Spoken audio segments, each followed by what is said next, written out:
আজ মুর্শিদাবাদের বেলডাঙ্গা থেকে আনুষ্ঠানিকভাবে নতুন দলের ঘোষণা করলেন তৃণমূল থেকে সাসপেন্ডেড ভরতপুরের বিধায়ক হুমায়ুন কবির। হুমায়ুনের এই নতুন দলের প্রার্থীরও নাম ঘোষণা করেছেন। হুমায়ুন কবিরের নতুন দলের ইশতেহার প্রকাশ হয়েছে। বেলডাঙ্গা এবং রেজিনগর থেকে প্রার্থী হুমায়ুন নিজে। হুমায়ুনের দলে হুমায়ুনের ছড়াছড়ি। ভগবান গোলার প্রার্থী অন্য হুমায়ুন কবির। রানীনগরে লড়াই আবার আর এক হুমায়ুন কবির। খড়গপুর গ্রামীণের প্রার্থী হাজি ইবরার হোসেন। বৈষ্ণবনগরের প্রার্থী মুস্কেরা বিবি। হুমায়ুন কবিরের দলে একাধিক হিন্দু মুখ রয়েছে। মুর্শিদাবাদের প্রার্থী মনীষা পাণ্ডে, বালিগঞ্জের প্রার্থী নিশা চট্টোপাধ্যায়। আর এই নিয়ে কথা বলবো, সরাসরি আবির রয়েছে আমার সঙ্গে। আবির, একেবারে লড়াই করার জন্য নিজের চেনা মাটিকেই বেছে নিলেন হুমায়ুন কবির এবং অনেক হিন্দু নামও দেখা যাচ্ছে। কোথাও কি দলের একটা সেকুলার ইমেজ তৈরি করতে চাইছেন হুমায়ুন? পশ্চিমবাংলার বিভিন্ন প্রান্ত থেকে এসেছে তাদের উপস্থিতিতে একেবারেই তাই। এবং তিনি প্রথম থেকেই যখন দলের নাম দিয়েছেন জনতা উন্নয়ন পার্টি, তিনি কার্যত যে উন্নয়নের কথা বলে রাজ্যের শাসক দল মানুষের কাছে পৌঁছতে চায় সেই রাস্তাকেই তারা ধরার চেষ্টা করছেন। এবং অত্যন্ত উল্লেখযোগ্য সেটা হচ্ছে তিনি দল ঘোষণার সাথে সাথে দলের মহিলা প্রার্থীদের নামও তিনি ঘোষণা করে রেখেছেন। অনেকেই বলতে শুরু করেছিলেন যে মুর্শিদাবাদ, মালদা হুমায়ুন কবির বক্তব্য শুরু করছেন তার নতুন দল নিয়ে।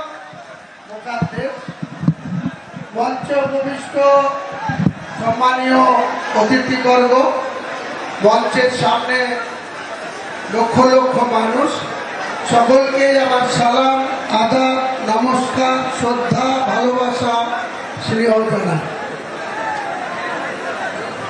প্রায় 1 মাস ব্যাপী অপেক্ষা।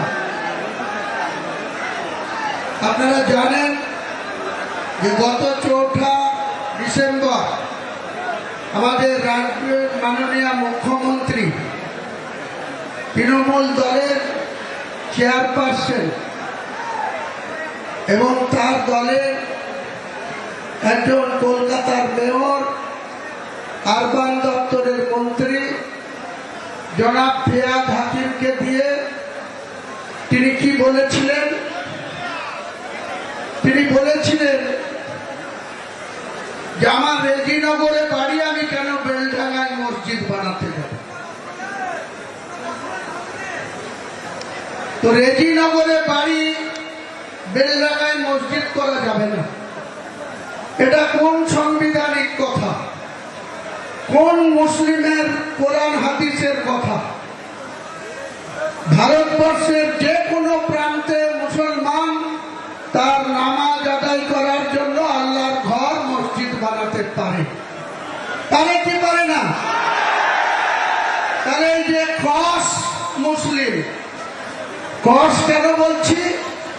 এই জনাব ফিয়াদ হাকিমের বাবা বাড়ি ছিল বিহারের গয়াতে। ওনার মা ছিল একজন হিন্দু রমণী, হিন্দু মহিলা।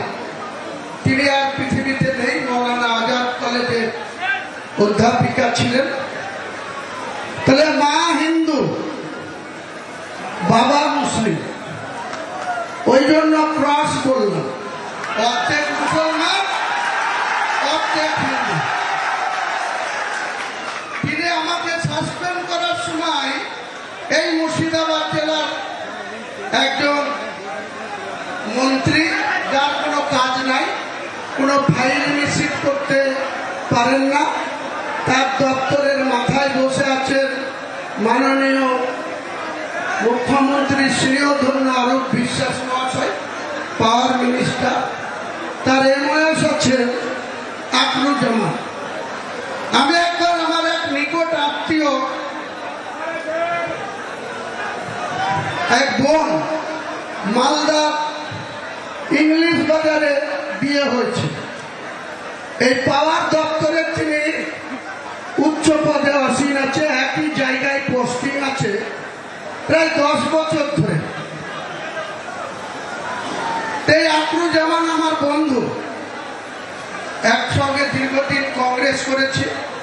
ওর বাবা হাবিবুর রহমান জঙ্গিপুরের দীর্ঘদিন 4 বারের কংগ্রেস দলের এমএলএ ছিল।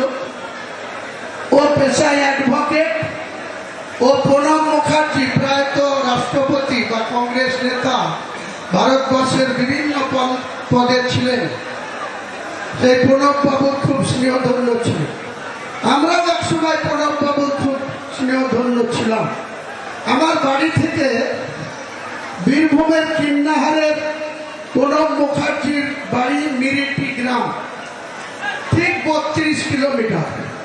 প্রণববাবু যখনই কিন্নাহারে দুর্গা পুজোতে নিজের বাড়িতে আসতেন, সে রাষ্ট্রপতি থাকাকালীন বলুন, আর ফাইন্যান্স মিনিস্টার থাকাকালীন বলুন, ফরেন মিনিস্টার থাকাকালীন বলুন, ডিফেন্স মিনিস্টার থাকাকালীন বলুন, যোজনা কমিশনের ভাইস চেয়ারম্যান থাকাকালীন বলুন, প্রণববাবু কিন্তু বাড়িতে দুর্গা পুজোতে আসলেই আমাদেরকে খুব স্নেহ করে পুজোতে ইনভাইট করতেন।